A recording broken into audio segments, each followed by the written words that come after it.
Assalamualaikum. Hari ni kita bersiaran dari ladang ternak itik. Okey, jom kita masuk, kita melawat pusat ternakan itik. Okey, Mas. Alright. Ini dia punya kolam lah. Itik nak berenang kan.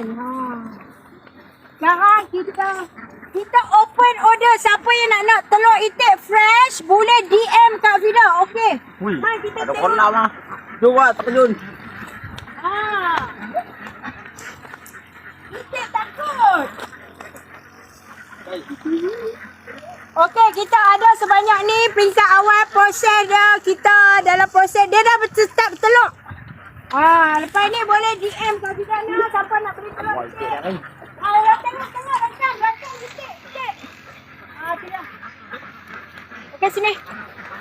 Okey, lepas ni siapa yang berminat kepada pengusaha telur itik, telur masin, boleh DM Kak Fida. Yang nak pre-order boleh pre-order sekarang. Kita bagi harga kasih sayang. Okey, jumpa lagi.